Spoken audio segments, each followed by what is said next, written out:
Billionaire dreams. I know niggas who played ball and gave it up for lean. Millionaire thoughts, billionaire dreams, but my account in overdraft, I'm about to scream. Rich man greed, A poor man prayers, every man bleeds. but look how God made us. Too many losses, it's only right that we win. Yeah, I made a promise I'm never gonna lose again. Yo, what's going on? It's your boy SL550, and this is the N.G.L.A podcast. Listen, man, today I've been having a lot of difficulties with the stream. For some reason, I guess it's maybe the weather or something like that. My internet Wi-Fi keep messing up. But listen, man, we're going to keep the video nice and short today. We're going to get into a few videos. But before we do that, make sure y'all like, share, subscribe to the channel. Y'all know how this goes, man. The more you subscribe, the more you like, the more the algorithm of this channel gets put out there into the world, man. So if y'all like dope content, real content from someone who's going to keep it authentic at all times about every and anything, and so subscribe. Just subscribe, bro. Subscribe. It costs you nothing. It costs you nothing to subscribe to the channel and support a young man trying to make it in this industry, man. So without further ado, let's get into this. I want to get into this video about Tucker Carlson comments on the Steve Bannon show. So let's get straight into it. Trump, Tucker Carlson comes out and says a few words on, I think it was the Steve Bannon, and he had a couple different tweets, Rob. I don't know if you have the tweets. I don't know if you have the videos. Whichever ones you want to prepare. I'm just going to go right into the story here of what happened with Never in our lifetimes have we been closer to a complete Trump, Tucker Carlson comes out and says a few words on, I think it was the Steve Bannon, and he had a couple different tweets, Rob. I don't know if you have the tweets. I don't know if you have the videos. Whichever ones you want to prepare. I'm just going to go right into the story here of what happened with Trump and Tucker. Is this the clip of him and Steve Bannon? So here's the issue with Israel, Iran. There's a camp that says attack, let's take out Iran. You know, Scott Jennings from CNN comes out and says that, argues U.S. should bomb key Iranian nuclear sites.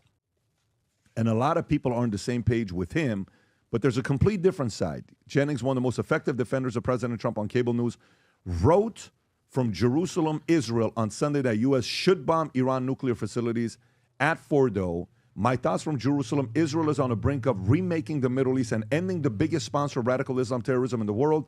Trump's strategic part in this move was brilliant. Trump has stated correctly that there can be no peace if Iran obtains a nuclear weapon. This is a tenet of America's first foreign policy.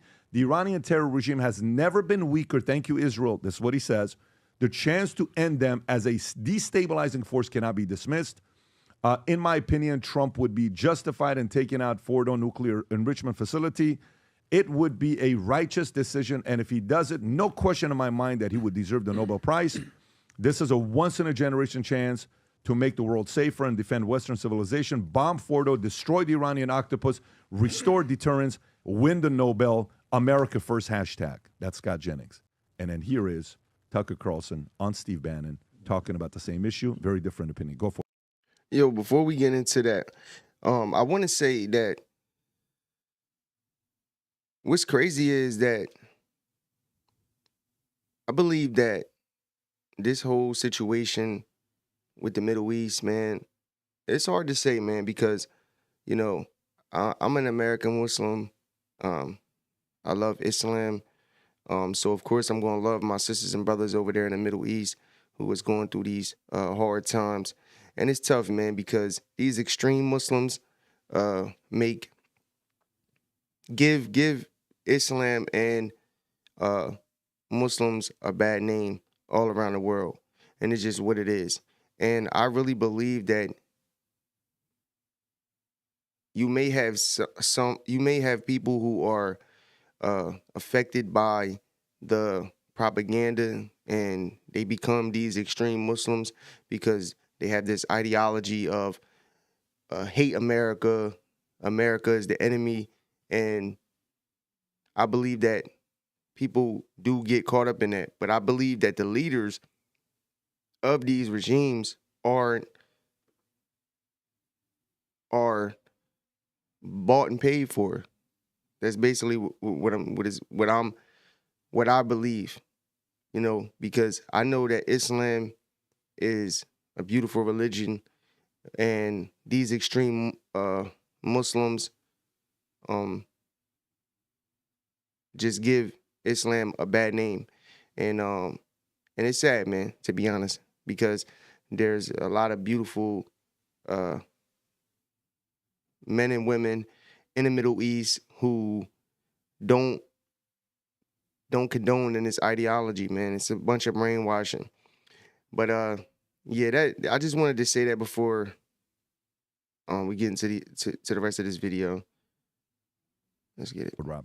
I actually really love Trump. I think he's a deeply humane, kind person. And I am saying this because I'm really afraid that my country's going to be further weakened by this. I think we're going to see the end of American empire, obviously. Other nations would like to see that, and this is a perfect way to scuttle the USS America on the shoals of Iran. But it's also going to end, I believe, Trump's presidency and effectively end it. And so that's why I'm saying this. What do you mean by that? That's coming from you. That's you get. Look, I knew Bush. I knew George W. Bush. We had, family connections to Bush. I knew Bush personally. I still see Bush sometimes, and of course, he hates me, and he does because I criticized him on Iraq, and that war is the sum total, from a historical perspective, of his administration. But I knew him, and he had all kinds of plans for the things that he wanted to do. But once domestically, right, to improve the country. Right. And you may agree or disagree, but like in his mind, he wasn't just about the invasion of Iraq in March of 2000. no. He was going to redo Social Security. He had all 100%. All types of. He was going to take care of the entitlements issue. And he really thought it was going to work. Yep. And you could laugh at that or whatever, but the point is, the second you get enmeshed in a real war, not a fake, let's go bomb the villagers and declare success, though we don't even have a good track record. Like, why are the Houthis still there? No, there's a whole other question, right, which is how prepared is the U.S. military for a real conflict? And the answer is totally unprepared. Scary unprepared. Okay, so that's that. They go. But anyway, do you have the tweet, Rob, of what Tucker said? Do you have the tweet on Mark Levin, all these other guys? I can find it. So anyway, so while that's happening, somebody asked President Trump about Tucker Carlson. I don't know if you saw this one. Did you see what he said? Live. Somebody asked President Trump. Rob, I sent you the clip if you have that. Here's when he's asked out of nowhere, hey, about Tucker Carlson. Watch what he says. Go for it. Very good job. What was your response to Tucker Carlson criticizing you, saying that you were complicit in the war? I don't know what Tucker Carlson is saying. Let him go get a television network and say it so that people listen. And quickly, have you spoken to... Wow. Damn. Vinny, thoughts on this entire exchange? On this exchange? I mean, not just this exchange. You have Scott Jennings, one camp that's saying attack, take him out. You got one camp saying no, don't do it. Where are you at with it? Just in a nutshell, Pat. At the end of the day, I mean, listen, Tucker Carlson, and even, you heard the comments from Scott Jennings, they want this to be done, man. People have this, they already have their thoughts on these extreme Muslims, because that's what I'm gonna call them, because they don't represent the whole of Islam. They don't, but they have their opinions already. They want to go in there, bro. It's a lot of it's mixed on both sides. You got people that don't want to get involved, and you got people who feel strongly about getting involved and going to handle business. And Trump, you can obviously see in that video right there that Trump is annoyed. You know what I'm saying? And it's gaslighting, bro. The news loves that, bro. They love the opportunity to have somebody who is in favor of Trump, who say something that might oppose Trump's opinion on whatever it is, and they love it. They couldn't wait. I mean, listen, you got to tip your hat to Bibi Netanyahu just from the jump. Every single time this guy has asked for a war and wanted us to get involved, it has worked. Libya, Afghanistan, Iraq, every time. If Trump is warning and we're sending airplanes and we're sending all this stuff, that guy wants it. that guy gets it, okay? And in this whole situation, Pat, let's just be honest. Tucker has not shifted. Besides being America first, we don't want any new wars. This is what we were talking about. Yes. This is what we were promised. I don't want another war. Period. And I don't know how does it flip? And that's my question back to you guys. How do you go from no to peace treaty to this to absolutely no war, and then all of a sudden it flips? It's just a complete 180. And it's like I don't understand it. He was pro peace, and then Mike Waltz got caught in those rooms with the Israeli signal chat. Trump got pissed off at Bibi. He's like, what the hell are you doing? He goes overseas for those meetings. He doesn't even meet with Bibi. So there's beef. There was beef there. And then all of a sudden, now they have nuclear weapons. And if you saw Tulsi Gabbard in March, she said, the United States intelligence community continues to assess that Iran is not building a nuclear weapon, and Supreme Leader Khomeini has not authorized a nuclear weapon program that he suspended in 2003. Okay, by the way, and then Trump says she has no idea what she's talking about. So you mean to tell me the director of national intelligence isn't intelligent on this topic? And it's like, here's my thing, Pat. I've been getting a lot of messages from people from Iran and everything like that.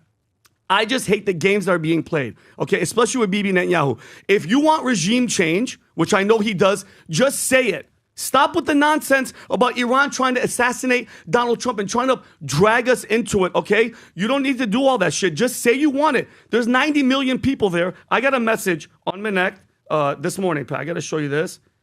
Just really fast. There's a guy on Minek that's Iranian. And you know what his attitude is? He's like, listen, you guys are on. You guys are getting pulled into another war. He goes, the Iranian people need change, but not through war, through their own will, through protests. That's how real, lasting change happens. Not other countries going in and saying, this is what you need. Okay? And in regard to the nuclear stuff, Pat, this is my assessment is... that every country has, because I know everybody's attitude is, well, why do they have nuclear facilities and all that stuff? Every country has nuclear energy. That's not the issue. It's transparency. That's why we have the IAEA. It's the International Atomic Energy Agency. Their job is to verify that nobody's building bombs, okay? Iran signed it. They go there. They check on their shit. Israel doesn't sign it. Israel's not involved in it. And as everybody always says, and Adam, you've said it before, Israel doesn't have nuclear weapons. Yes, they do. And you know why? Nobody can go in there and see what they're doing. I don't like the attitude. I don't like the flip-flop. I don't want, because everybody's going to say, Pat, well, we need to take them out. They're building a bomb. He's been saying it since 2012. I don't believe it. That's my point of view. Tom, that's thoughts? It. So there's a lot in there to unpack. I mean, we're seeing Netanyahu, we're seeing Scott Jennings, just seeing things. So let me start with Scott Jennings really, really quick. Scott Jennings is not out there like a Nikki Haley warhawk. Let's go fight. Let's just go dive in. What Jennings said, he used the word Trump can't miss. Let's not miss the opportunity to conclusively end the nuclear threat from Iran, and let's not miss the opportunity to remake the Middle East.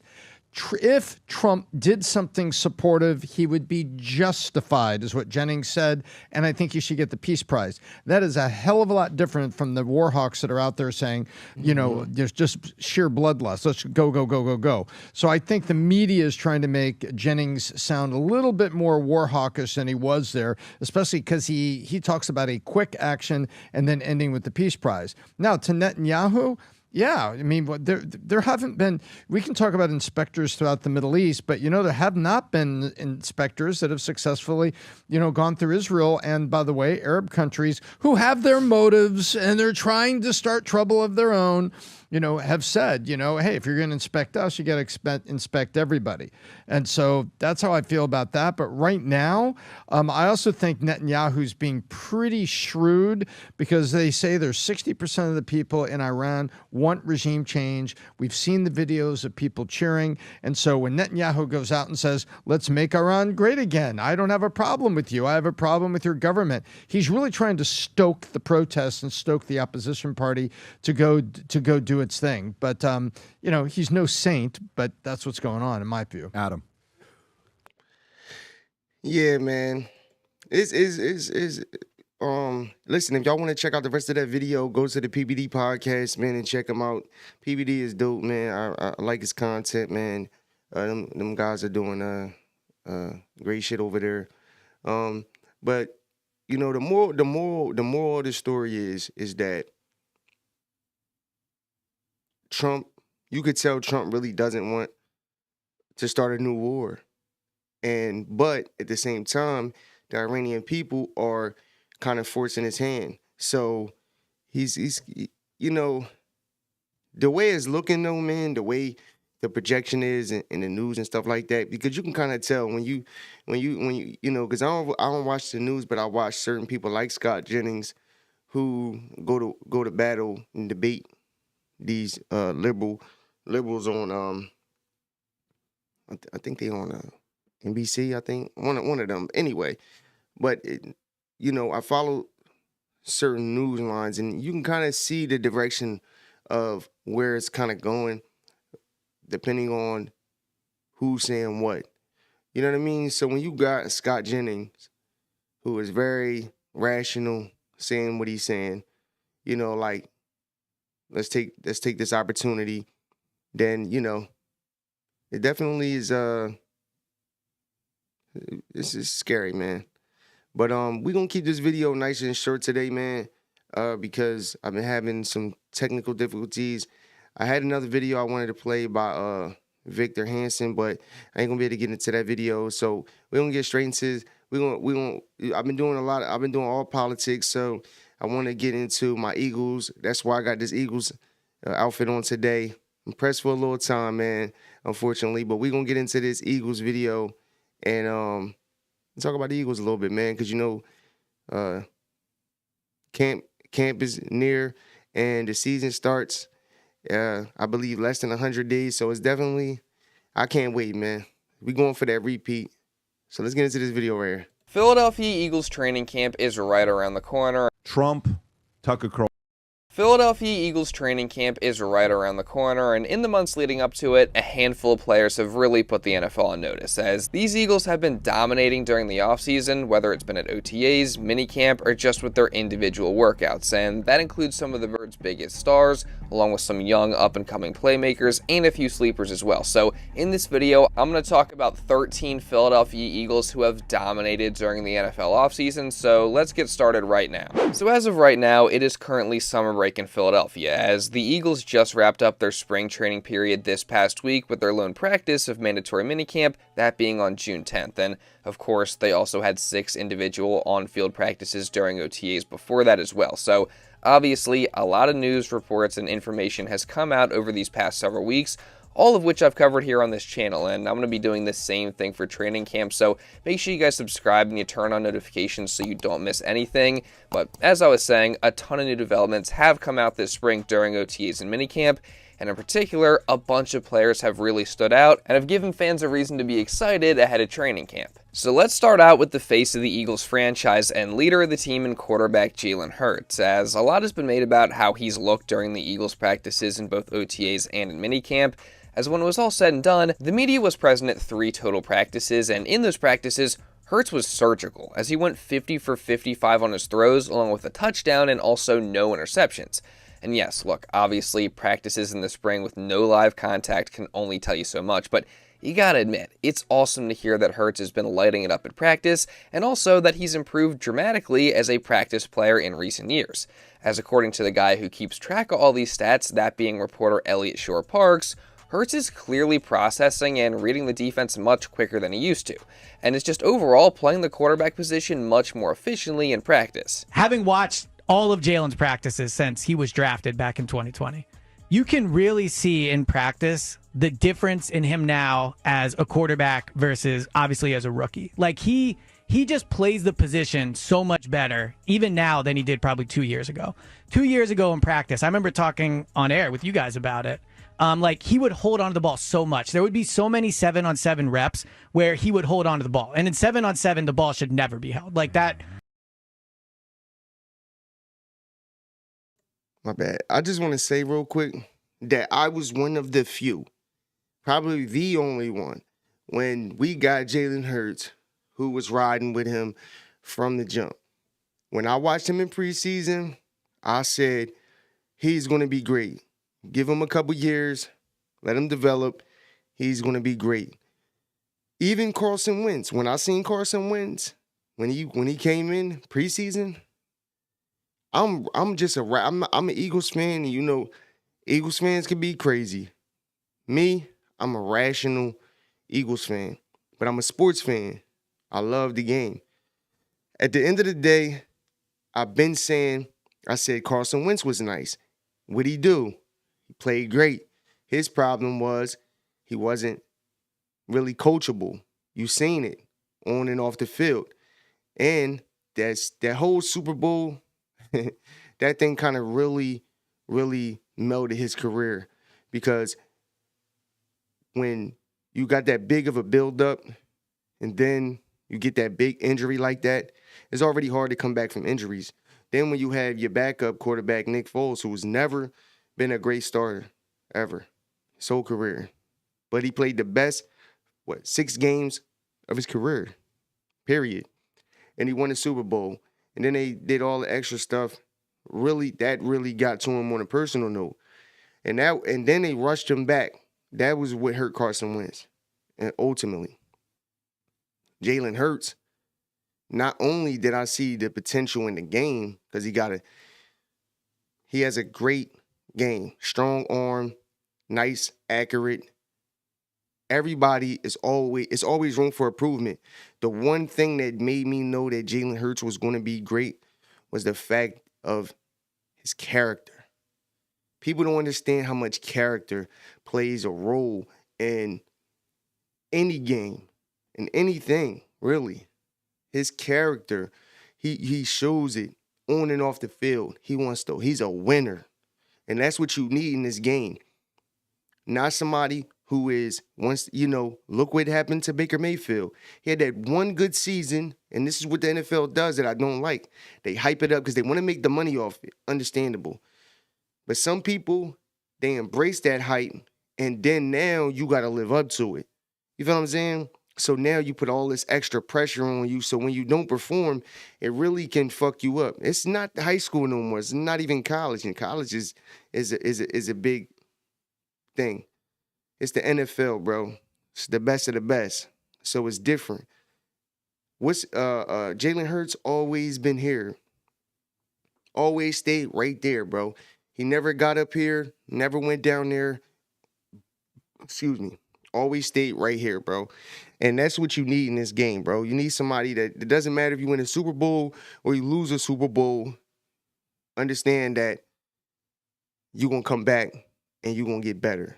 And every single year, Jalen Hurts has got better, bro. That boy he different, man. And listen, anybody that knows me, they could tell you, nah, SL, he definitely been riding with Jalen Hurts for sure. And it was happening 4 or 5 times a practice. Now, he barely ever holds the ball. If there's nothing there, he is dumping the ball down, getting rid of it. And that just wasn't happening. I remember as a rookie, players laughing at him during the drill, being like, throw the ball. And obviously that's a rookie. He's a far away from that now. But you can just see how much better he is at playing the position of quarterback now than he was, again, 2 years ago even. Again, obviously, it's only spring practice, so you can't read too much into it. But to hear that Hurts has significantly improved at reading the defense and just getting rid of the ball faster, even if it is just in practice, is definitely awesome to hear. And a great sign moving forward because, if it's happening in practice, it's only a matter of time before it really starts consistently translating during games as well. And personally, I just cannot wait to see what QB1 has in store for 2025 because I feel like he still just has so much room to grow. Also, I want to give a huge shout out to the sponsor of today's video. Yeah, man. So I'm kind of pressed with time right now. So, man, I've been held up with these. Even right now, it's showing that my video is lagging. I got to figure this out, man, because it's super frustrating. I definitely got the video thing down to where my videos are going to play good quality, straight through, no lagging. Now I just got to get this whole visual right it's basically this whole thing with YouTube and the bit rate and all of this, man. It's just stupid, man. But listen, man, shout out to the Eagles. We definitely going for the repeat this year, man. And we not playing with nobody. We winning at least 14 games this year, going back to the dance. and we gonna make it shake. And I hope they don't do what Kansas City did. All that shit talking, 3-peat, bop, bop, bop, bop, bop. I told everybody from the beginning, Jalen Hurts is not playing. He is a winner. He is a winner, bro. This dude is a fucking gladiator, bro. Like, and now we got Saquon. Oh my God, man. Listen. The team just keeps getting better and better, man. Shout out to Howie Roseman, man, because after that motherfucking year, when he didn't draft Justin Jefferson, I was fucking sick. Super sick, bro. I didn't understand it. I really was ready to be done with Howie. But at the end of the day, man, after that season, he really stepped up, started making great financial decisions, and then picking great players after that, man. So shout out to Howie, man. He definitely the GOAT right now, man. But listen, man, this is the N.G.L.A. podcast, man. I hope that most of this video came through fine. And it's like I said, man, the content is only going to get better. It's going to be lit, bro. I'm telling you, I'm going to have more dope content, more dope conversation. We're going to find a way to, bring guests in and all of that. So let's make sure y'all like, share, subscribe to the channel, man. And fuck with your boy SL550 and the N.G.L.A. podcast, man. Make sure y'all subscribe, bro. Please subscribe to the channel, man. And thanks to everybody who has already subscribed and for my future subscribers, baby.